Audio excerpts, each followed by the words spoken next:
Alright guys, I'm guessing you probably came up from my how to make a Minecraft server video. Well, great. Now, you may notice that you can only play with friends that are connected to the same router as you. That might be a problem. So, I'm going to be teaching you guys how to port forward so you can play, you can just give your friends your IP and anybody can play with you. So, get a notepad out or a piece of pencil and paper or something, and you're going to type into Google, hold on, I'll show you. What's my IP? And it's going to give you your IP. It's going to say your IP is, or something like that.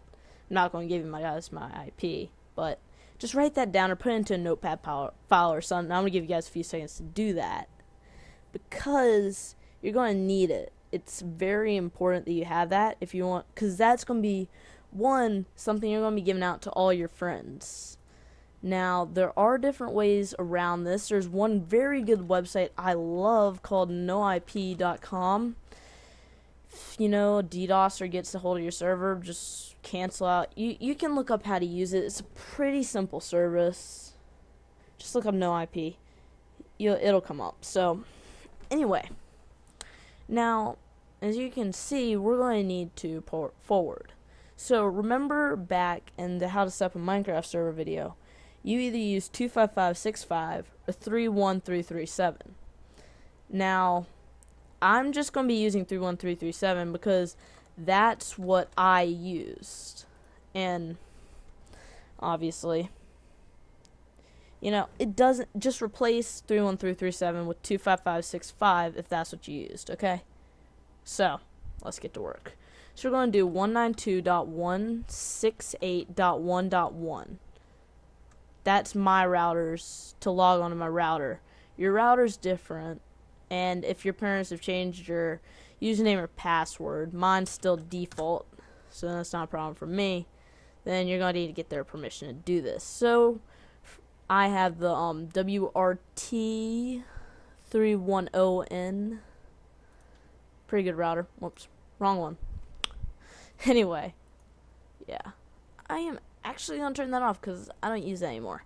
So, why don't we just exit out of all these, and I'll just replace them with the new. So, 112, and you're also going to want to enable it, but I'm not going to enable it since I'm not using it. 31337 is your port for both internal and external. You can name it if you want. And then you're going to save your settings. So, there you go. Setting successful. We're done here. Now, to go on. Oops, sorry. That was back from the run.bat. So, we need to go into Minecraft server. Now, remember when you changed it, if you did, to 31337? That's exactly what you're doing. So, you already have it changed. Awesome. Now, you're going to, where is the IP? I am trying to find it. There we go. Server IP. You're going to put whatever it gave you. Whatever it gave you. That's not how many numbers it is, I know. But you're just going to replace this whole thing, with whatever number you wrote down earlier that you're going to give to your friends. Unless you're using no IP. Which, if you're using no IP, great. If you're not, great. So, just write that down. You can use, now instead of using that old one that we were using before to log on, we're going to be using this one that you put in here. Okay? So, after you have all this done, do File, Save, Stop. So, if your server is still running, which mine is, you're going to stop it, and you're going to start it again, so that the settings can take place, and as you can see, that is my games folder. Not what we want right now. We're going to press Run. That is how you always start your server, and you always stop your server by typing in Stop. You never exit out like clicking this button. Never. Because that can really screw up your server. So, as we can see, loading up.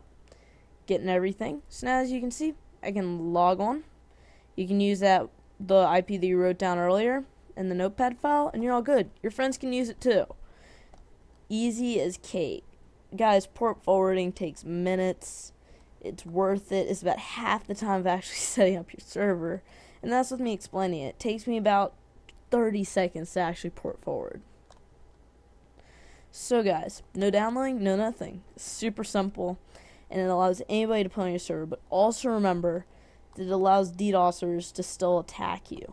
So that's one thing.